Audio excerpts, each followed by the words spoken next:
Health awareness programme में आपका मेज़बान अदनान मिर्ज़ा हाज़िर है और आज के इस दिन हम इस टॉपिक पे बात करना चाहेंगे जो कि आजकल कुछ कॉमन होता जा रहा है। काफ़ी इम्पोर्टेंट सब्जेक्ट है।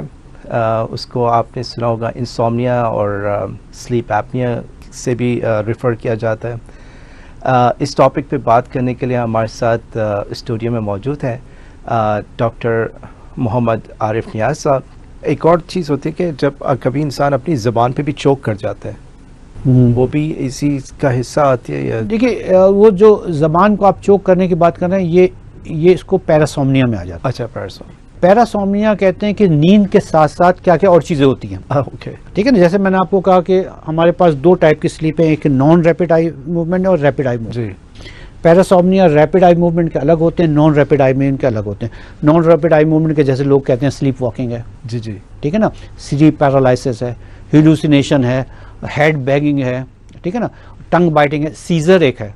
अब टंग बाइटिंग में तो ये भी आता है कि कहीं सीजर तो नहीं होते, इस वजह से और भी उसके तो और ज़्यादा कम्प्लेक्स ईईजी करनी पड़ती है, ज़्यादा लगाने पड़ते हैं उसके मॉनिटर देखने के लिए कि रात में अगर टंग बाइट कर रहा है तो कहीं उसको सीजर तो नहीं होता, समझ रहे हैं? क्योंकि tongue bite could be a sign of seizure also, लेकिन इट्स नॉट ए पैथोलॉजी कि यही है, लेकिन एक बात बता रहा हूँ।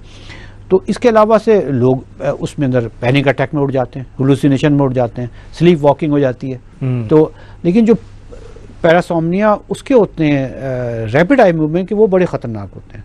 जनरली ये फॉर्चुनेटली एल्डरली को होते हैं जिनमें मेंटल प्रॉब्लम होते हैं स्ट्रोक्स की वजह से और दूसरे मेडिकल कंडीशन की वजह से, तो उसमें होते हैं। लेकिन क्योंकि बॉडी में अल्लाह ताला ने एक सिस्टम दिया है कि रात को जब रैपिड आई मूवमेंट शुरू होती है तो बॉडी अपने आप को पूरा मस्कुलर लेवल पे पैरालाइज कर देती है। उसमें जब बॉडी पैरालाइज हो जाती है तो बॉडी मूव नहीं करती। यानी आप ड्रीम देख रहे हैं कि आपकी किसी से फाइट हो रही है, लेकिन आपके हाथ तो नहीं चल रहे, है ना। लेकिन अगर आप सोचें थोड़ी देर के लिए कि आप ड्रीम देख रहे हैं कि आप किसी से लड़ रहे हैं या चोर आ गया, आप उसको पकड़ रहे हैं, मार रहे हैं और आपके हाथ उसको रिएक्ट कर रहे हैं, तो अब जो बराबर में आपके साथ सो रहा है उसका आप क्या शेयर करेंगे? सही, बिल्कुल। तो इसमें बड़े लोगों ने मारा है, तो ऐसे लोगों को फिर बड़ा इसका ट्रीटमेंट बड़े एक्सटेंसिव होता है, ट्रीटमेंट मौजूद है। बाज़ लोगों को तो चेन मान के सोते हैं कि यार, क्योंकि उनकी अपनी इंजरी का भी ज़्यादा खतरा होता है, दूसरे की तो आप वहाँ से मूव कर देंगे, लेकिन वो दीवार पे मार देंगे, बेड पे मार देंगे, क्योंकि वो तो मूव हो रहे हैं ना। बिल्कुल, हाँ।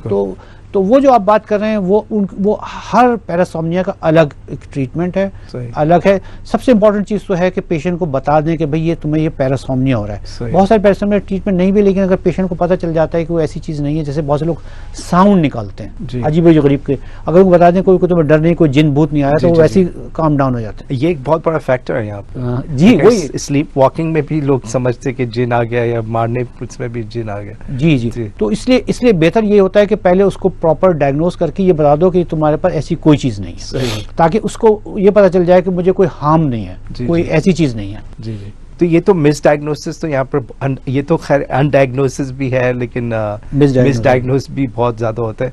तो लोगों के अंदर ये काफ़ी क्वेश्चंस होते हैं कि अच्छा, अब ट्रीटमेंट की जहाँ पर बात आई तो ये CPAP और BiPAP हो गया, इसके अलावा कोई ट्रीटमेंट्स होते हैं या लॉन्ग टर्म? इसके अलावा सर्जिकल ट्रीटमेंट्स आ गए हैं।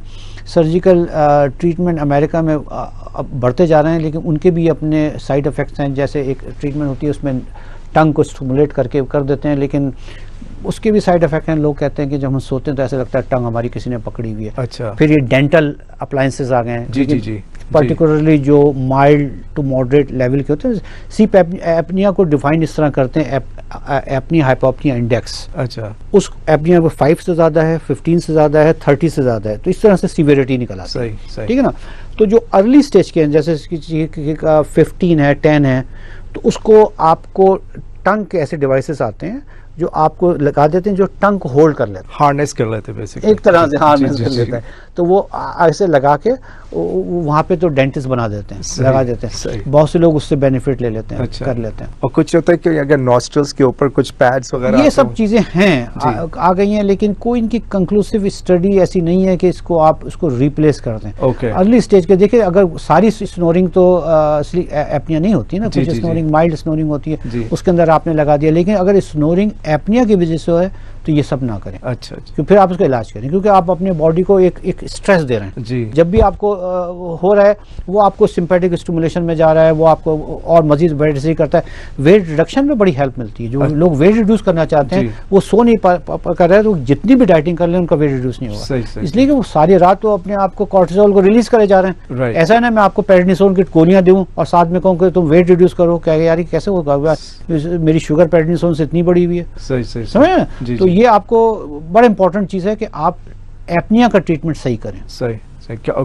कुछ लोग मैंने सुना है कि वो बैंड भी लगा लेते हैं अगर खराटे ज्यादा आ रहे होते तो मुंह को बंद करने के लिए। वो जो है तो वो हम लगाते हैं CPAP के साथ। अच्छा, आजकल CPAP के साथ बड़े अच्छे कुशन्स आए हैं, नेजल कुशन आ गए हैं, मास्क भी डिफरेंट टाइप के आ गए हैं। अच्छा। लेकिन बहुत से लोग माउथ ब्रीथ करते हैं। अच्छा। अब जैसे आपने फेस उसको नोज के ऊपर मास्क लगा दिया, कुशन लगा दिया, जी, लेकिन वो ब्रीथ मुंह से कर रहा है, सही है, तो वो नाक तो बाईपास हो रही है, तो फिर उसको स्ट्रैप लगाना पड़ता है कि मुंह को बंद रखे। अच्छा, या फिर पूरा फेस मास्क डालना पड़ता है। सही। तो वो स्टेप उसके लिए ज्यादातर यूज। अच्छा। चलें डॉक्टर साहब, I mean it was very informative.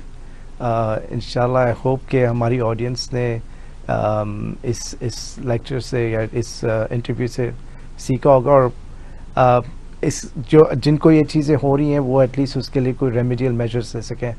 Hopefully अगर कोई इंशाल्लाह आपके पास और कोई क्वेश्चन हो इस टॉपिक पे, आप हमें भेज सकते हैं, इंशाल्लाह हम उसको डिस्कस करेंगे। हम आपसे इजाज़त चाहते हैं इंशाल्लाह। शुक्रिया डॉक्टर साहब, थैंक यू वेरी मच, आपने हमें टाइम दिया। इंशाल्लाह आपसे फिर बाद में मुलाकात होती है किसी और प्रोग्राम के साथ, किसी और टॉपिक के साथ।